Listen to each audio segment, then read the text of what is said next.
दोस्तों नमस्कार। नमस्कार। आप सब लोग एक्साइटेड हैं? एक बार जोरदार तालियां आप अपने लिए बजाओ। और उसके बाद में तालियां जितने भी अचीवर्स आए ना उन सब के लिए जोरदार तालियां बजा दो। शुरू में मैं भी जब ये बिजनेस को देखा था ना तो मैं भी ऐसा बोर हो रहा था यार, बार बार तालियां, बार बार तालियां, बार बार तालियां, ये क्यों बजवा रहे हैं? ऐसा लग रहा है ना ये लोगों को? लग रहा है? मुझे भी लगा था बार बार तालियां क्यों बजवा रहे हैं, लेकिन इसके पीछे कोई ना कोई वजह होती है भैया ताली बजवाने के लिए। होती होगी ना? आप घर में ताली बजा सकते हो क्या? ऑफिस में ताली बजा सकते हो क्या? मार्केट में ताली बजा सकते हो क्या? यही तो प्लेटफॉर्म है जहाँ खुल के ताली बजा सकते हो यार। बजा लिया करो जब भी मौका मिले। ये व्यापार को देखने के बाद में एक चीज समझ में आई, ये व्यापार को शुरू करना सबसे आसान है। कितने लोगों को लगा? ये सबसे तगड़ा प्लस पॉइंट इस व्यापार को शुरू करने के लिए, क्योंकि इस व्यापार को शुरू करने के लिए ना डिग्री चाहिए, ना डिप्लोमा चाहिए, ना कुछ भी नहीं चाहिए। सिर्फ एक चीज चाहिए जो आपके खून में पहले से ही है, खरीदारी करने की आदत। कितने लोगों में नहीं है? सब में है ना? तो ये खरीदारी से ही शुरू हो जाता है भैया, इसलिए सबसे आसान है। और दूसरी बात, इस व्यापार को अगर सीख लिया जाए, इस व्यापार में थोड़ी सी मेहनत कर ली जाए तो वो सब कुछ मिल सकता है जो जीवन में आप चाहते हैं। कितने लोग हैं जो अपने जीवन को बदलना चाहते हैं? अपने जीवन को बदलने के लिए सबसे पहली जो कंडीशन, सबसे पहली शर्त होती है ना, सबसे पहले आपको अपने आप को बदलना होगा। जिन लोगों को लग रहा था ना ताली कैसे बजाऊं, बाग में माली, ससुराल में साली और कान में, और MI लाइफस्टाइल की मीटिंग में जोरदार ताली होनी चाहिए भैया। ये होनी चाहिए। अच्छी लगती है ये सब चीजें जो मैंने बताई, लगती है ना? ये व्यापार से पूरा जीवन बदल गए भैया।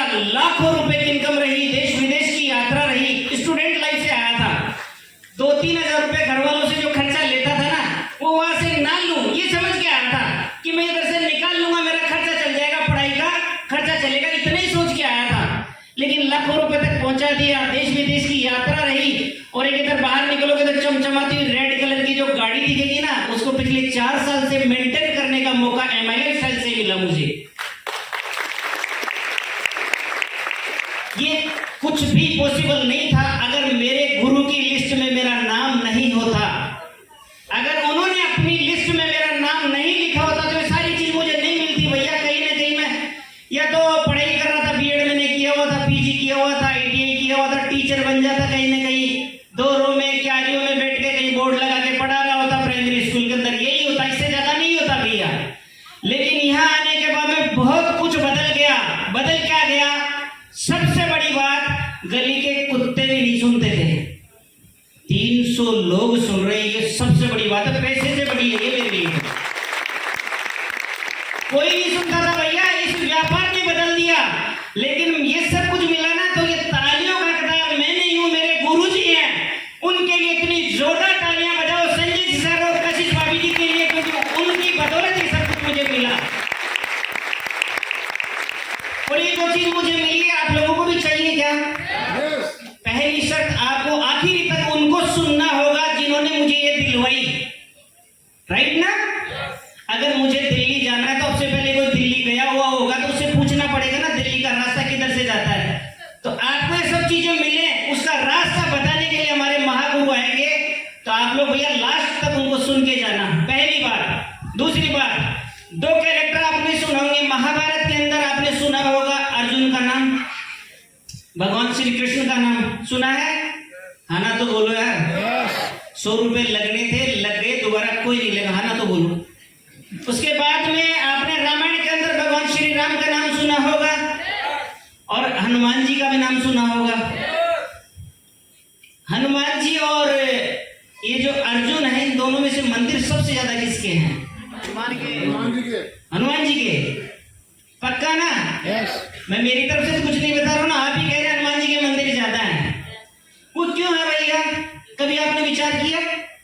वो इसलिए मैं ही बता देता हूं क्योंकि उनके गुरु ने, उनके मार्गदर्शक ने जब भी उनको कुछ भी कहा, भगवान श्री राम ने भी कहा तो उन्होंने क्यों मतलब चूं चपट नहीं किया, कीड़ा कांडी नहीं की बीच में। वो संजीवनी बूटी लानी है तो वो पहाड़ी उठा लाए। गुरुजी ने जो बोला वो आदेश को फॉलो किया। यस सर, यस गुरु, किया ना। तो सबसे ज्यादा पूजे जाते हैं, आज सबसे ज्यादा पूजे जाते हैं इस दुनिया के अंदर, पूजे जाते हैं ना। दूसरी तरफ महाभारत में चले, अर्जुन भैया जब भी भगवान श्री कृष्ण कुछ कहते हैं तो सबसे पहले उनका सवाल खड़ा होता है उनके सामने कि ऐसा क्यों, ऐसा क्यों। तो आज उनके मंदिर मतलब बहुत कम मिलेंगे आपको देखने को। हमारे विराट नगर में है, कभी किसी को देखना हो तो उधर आ जाना, वही है बस, खाली और बस उधर ही है। मैं ये कहना चाहूंगा, ये मैसेज इसलिए था, ये कहानी दोनों मैंने कैरेक्टर इसलिए बताया आपको, इस व्यापार के अंदर कामयाबी के लिए आपको जो व्यक्ति लेकर आया, जो जिसने आपको स्पॉन्सर किया है, 3 से 5 साल उसका कहना माना और जो बात वो कहता उसको फॉलो किया, आपके जीवन में वो सब कुछ मिल सकता है जो आप चाहते हैं। करेंगे आप सब लोग? यस। फॉलो करेंगे? इसके लिए एक स्टोरी मेरे पास और 2 मिनट और लूंगा रोन जी। आमेर की तरफ जो जाते हैं तो हाथी देखते हैं आप लोग, हाथी। तो एक बार हाथी और लोमड़ी 2 दोस्त थे।